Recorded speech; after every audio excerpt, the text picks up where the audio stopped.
المرسلين أما بعد فأعوذ بالله من الشيطان الرجيم بسم الله الرحمن الرحیم۔ گزشتہ درس میں آپ نے رسول اللہ صلی اللہ علیہ وسلم کی مکی زندگی کے حوالے سے مختصر گفتگو سماعت فرمائی۔ آج یہ اس سلسلے کی چوتھی نشست ہے اور آج کا عنوان نبی کریم صلی اللہ علیہ وسلم کی مدنی حیات مبارکہ ہے۔ آپ صلی اللہ علیہ وسلم نے 53 سال کی عمر میں مدینہ طیبہ کی طرف مدینہ طیبہ کے مسلمانوں کی جانب سے دعوت پر آپ نے ہجرت فرمائی اور ہجرت کے بعد سے وصال تک کا یہ پورا کا پورا وقت مدنی دور کہلاتا ہے۔ اس دوران آپ علیہ السلام چاہے مدینہ طیبہ میں رہے ہوں، کسی جنگ کے سلسلے میں مدینے سے باہر ہوں یا مکہ میں ہوں، لیکن ہجرت کے بعد آپ کہیں بھی تشریف لے گئے ہوں، یہ تمام کا تمام دور مدنی دور کہلاتا ہے اور اس پورے عرصے میں نازل ہونے والی قرآن پاک کی صورتیں مدنی صورتیں کہلاتی ہیں۔ آپ صلی اللہ علیہ وسلم جب مدینہ طیبہ کی طرف ہجرت کر کے تشریف لائے تو مدینہ طیبہ میں حضور اکرم صلی اللہ علیہ وسلم کو 3 قسم کے مسائل کا سامنا کرنا پڑا، جن میں سب سے پہلا مسئلہ مدینہ طیبہ کے اندر رہنے والے کفار و مشرکین یہودی ان کے شر سے مسلمانوں کو محفوظ رکھنا،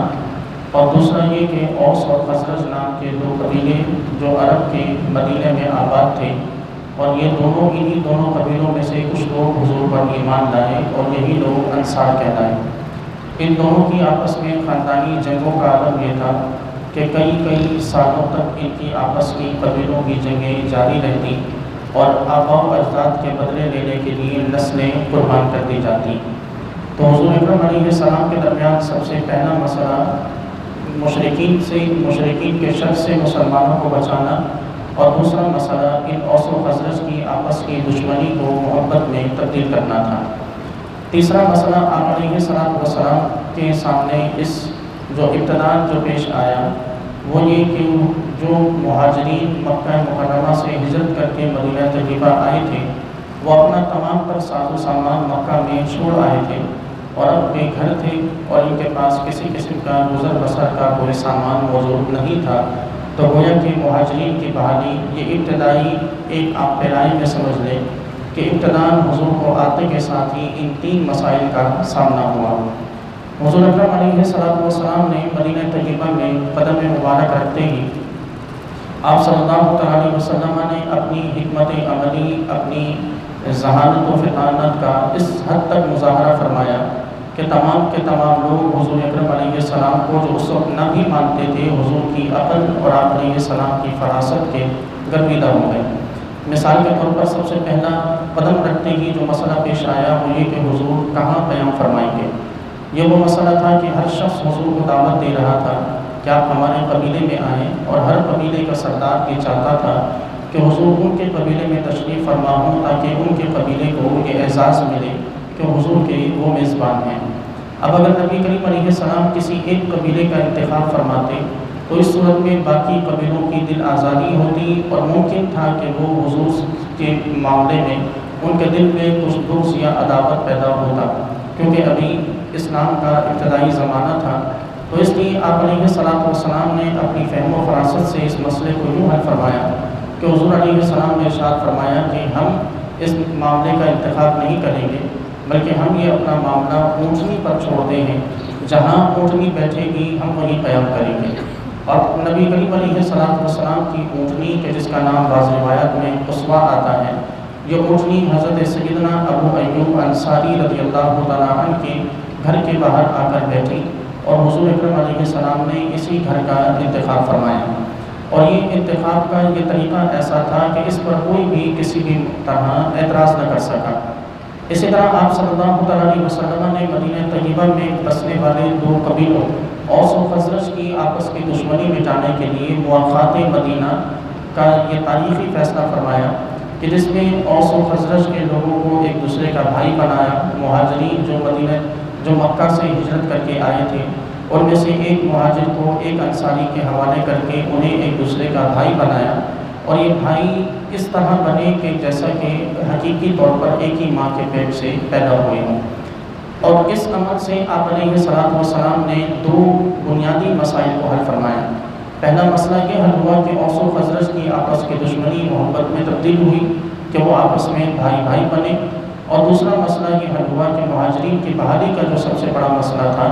وہ جب ایک ایک مہاجر کو ایک ایک انصاری کے حوالے کرتے گئے تو یہ مسئلہ خود بخود حل ہوتا گیا، اور ایک گھر کے لیے ایک شخص کی کفالت کرنا یہ کچھ مشکل نہیں تھا۔ تو اس لیے مہاجرین اپنے اپنے گھروں میں ایک ایک انصار اپنے اپنے گھروں میں ایک ایک مہاجر کو بڑے ہی خوش دلی سے انہیں اپنے گھر لاتے گئے اور اپنا بھائی بناتے گئے، اور اپنی زمین جائیداد اور جو چیز ان مہاجرین نے چاہی وہ انہیں عطا کی۔ جو مہاجرین کی بحالی کا بھی انتظام مکمل ہوا، اور حضور اکرم علیہ السلام کے سامنے جو بڑے مسائل تھے ان کا بھی حل ہوا۔ اسی طرح ایک جو مسئلہ یہودیوں سے اور اندر رہنے والے دیگر منافقین اور مشرکین کے شر سے بچانا تھا، وہ حضور نے اس طرح حل فرمایا کہ آپ علیہ السلام نے ایک تاریخی معاہدہ کہ جو میثاق مدینہ کے نام سے مشہور ہے، حضور اکرم علیہ السلام نے یہود کے 3 قبیلے آباد تھے، بنو قریظہ، بنو نضیر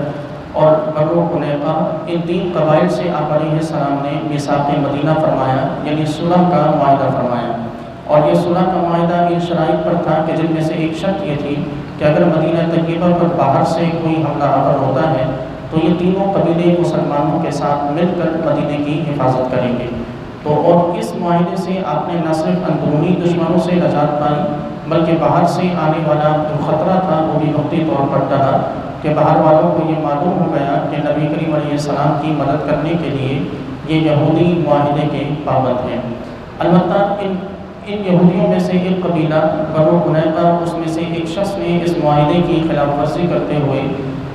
راستے پر ہی ایک مسلمان خاتون کے ساتھ بے حرمتی کی۔ آپ علیہ السلام نے اس جرم کی وجہ سے اور معاہدے کی خلاف ورزی کی وجہ سے اس پورے کے پورے قبیلے کو مدینے سے شہر بدر فرما دیا، اور پورے قبیلے کو مدینے سے جب نکالا تو باقی جو قوم اور جو باقی افراد اور گروہ تھے کہ جو مسلمانوں کو تکلیف دینا چاہتے تھے، یہ ان کے لیے ایک وارننگ تھی کہ اب اگر کوئی بھی شخص اس معاہدے کی خلاف ورزی کرے گا تو نہ صرف یہ کہ وہ ایک شخص بلکہ پورا کا پورا قبیلہ مدینے سے نکال دیا جائے گا، جو ایک طویل عرصے کے لیے مسلمانوں کو اندرونی دشمنوں سے نجات ملی۔ یہاں تک کہ ان یہودیوں نے پھر جا کر یہ معاہدہ غزوہ خندق کے موقع پر توڑا کہ جب انہوں نے مشرکین کو دعوت دی کہ وہ آئیں اور مدینے پر حملہ کریں اور یہ اندر سے انہیں سپورٹ کریں گے، اور غزوہ خندق کے موقع پر حضور اکرم علیہ السلام کو اس بات کا علم ہوا، تو پھر اس کے بعد ہی غزوہ بنو نضیر اور غزوہ خیبر ہوئے کہ جس کے بعد آپ علیہ السلام نے ان دونوں باقی رہ جانے والے قبیلوں کو بھی مدینے سے باہر نکال دیا۔ ابتدائی عرصے کے بعد دوسرے عرصے میں حضور اکرم علیہ السلام نے جن چیزوں کی طرف توجہ فرمائی وہ آپ علیہ السلام کا باہر سے آنے والے دشمن سے اپنے آپ کو محفوظ کرنا اور اپنے مسلمانوں کی اس حد تک تربیت کرنا کہ یہ اسلام کی خاطر اپنی جان بھی قربان کرنے سے دریغ نہ کریں۔ اور یہ اس کا آغاز غزوہ بدر سے ہوا، اور یہ سلسلہ اس وقت تک چلتا رہا جب تک کہ سن 6 ہجری میں، یعنی ہجرت کرنے کے تقریباً 6 سال جب مکہ کے مشرکین سے صلح حدیبیہ ہوئی، تب جا کر یہ سلسلہ ختم ہوا۔ صلح حدیبیہ تک نبی کریم علیہ السلام مستقل اور مسلسل مکہ کے کفار سے مسلمانوں کی حفاظت کی خاطر آپ علیہ السلام مصروف عمل رہے، تیاری کرتے رہے۔ اس بیچ کئی غزوات ہوئے، کئی جنگیں ہوئیں کہ جن میں سے بعض میں مسلمانوں کو فتح نصیب ہوئی، بعض میں ظاہری طور پر مسلمانوں کو شکست ملی، لیکن بظاہر یہ بہت بڑی باتیں تھیں کہ جو مسلمانوں کو اللہ تبارک و تعالیٰ نے ایک قوت کی صورت میں یکجا فرمایا۔ صلح حدیبیہ مسلمانوں کے لیے بہت بڑی کامیابی کہلائی جاتی ہے، حالانکہ شرائط ایسی تھی کہ دیکھنے میں یوں لگتا تھا کہ مسلمانوں نے اپنی ہار تسلیم کی ہے، لیکن اگر دیکھا جائے کہ آپ صلی اللہ علیہ وسلم سے